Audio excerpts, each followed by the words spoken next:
माँ दुर्गा की पूजा में किस आकार का हवन कुंड होना चाहिए? कौन सा हवन कुंड देता है सबसे शुभ परिणाम? आप कौन सा हवन कुंड माँ दुर्गा की पूजा में करते हैं इस्तेमाल? यदि आपको भी इन सभी प्रश्नों के उत्तर चाहिए तो इस वीडियो को पूरा देखें। मित्रों, यदि आप भी गुप्त नवरात्रि पर पूजन और हवन करने वाले हैं तो चलिए जानते हैं कि दुर्गा पूजा में घर पर माँ दुर्गा का हवन करने का सही तरीका क्या होता है और आपको माँ भगवती की पूजा में किस आकार का हवन कुंड प्रयोग करना चाहिए। ओम नमः शिवाय। जय श्री कृष्णा। आप सभी का सनातन धर्मसार चैनल पर बहुत बहुत स्वागत है। मित्रों, जैसा कि आप सभी जानते हैं कि हमारे सनातन धर्म में 4 नवरात्रियां आती हैं, जिसमें 2 गुप्त नवरात्रि और 2 आश्विन और चैत्र माह की नवरात्रियां होती हैं। इस समय माघ माह की गुप्त नवरात्रि चल रही है। यह गुप्त नवरात्रि 30 जनवरी से प्रारंभ होकर 7 जनवरी तक रहने वाली है। ऐसे में यदि आप भी गुप्त नवरात्रि पर माँ भगवती का पूजन और हवन करने वाले हैं तो चलिए जानते हैं कि आपको माता दुर्गा की पूजा में किस आकार के हवन कुंड का प्रयोग करना चाहिए।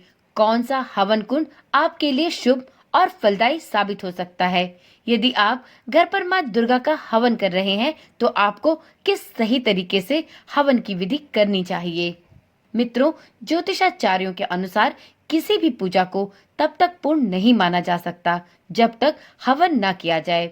हवन किसी भी पूजा को संपूर्णता की ओर ले जाता है। अगर आप भी इस गुप्त नवरात्रि में माँ दुर्गा की उपासना कर रहे हैं तो आपको भी यह पता होना चाहिए कि नवरात्रि में हवन के बिना आपकी पूजा पूर्ण नहीं मानी जाती। तो ऐसे में नवरात्रि में हवन में किस प्रकार के हवन कुंड का उपयोग सबसे शुभ होगा, इस वीडियो में यही जानते हैं। मित्रों, बाजार में कई तरह के हवन कुंड उपलब्ध हैं। इनमें से चौकोर, त्रिकोण, गोल, षटकोर आदि अनेक आकृति के हवन कुंड सम्मिलित हैं। यदि ज्योतिषाचार्यों की माने तो नवरात्रि में अगर आप अपने घर में हवन कर रहे हैं तो आपको माता भगवती की पूजा में हवन के दौरान त्रिकोण आकार का हवन कुंड उपयोग करना चाहिए। इसका कारण यह है कि जैसे माँ दुर्गा यानी देवी के 3 रूप होते हैं, जिनमें श्री महाकाली, श्री महालक्ष्मी और श्री महासरस्वती को सर्वोपरि माना गया है। इन्हीं के आधार पर माँ दुर्गा के हवन के लिए त्रिकोण आकार का हवन कुंड सबसे अच्छा और शुभ फलदायी माना जाता है। तो यदि आप भी माता भगवती की पूजा नवरात्रि के 9 दिनों में करते हैं तो आप अष्टमी या नवमी के दिन जब माता की पूजा के बाद हवन करें तो आपको इस हवन का कुंड त्रिकोण आकार का ही लेना चाहिए। हवन कुंड का यह आकार आपको शुभ फलों की ओर ले जाता है, तो इस बात का विशेष ध्यान रखें। अब जानते हैं कि आपको घर पर माँ दुर्गा का हवन किस प्रकार से करना चाहिए। कौन सी विधि सबसे उपयुक्त और सही है जो कि माँ भगवती की कृपा दिलाने में सहायक हो सकती है। तो मित्रों, यदि आप माँ दुर्गा की पूजा और आराधना के बाद अष्टमी या नवमी तिथि पर हवन करते हैं तो आपको सबसे पहले हवन कुंड के पास धूप, दीप इत्यादि जलाना चाहिए। फिर उस पर एक स्वास्तिक बनाकर रक्षा सूत्र बांधकर पूजा की शुरुआत करें। अब हवन कुंड में आम की लकड़ी रखकर जलाएं।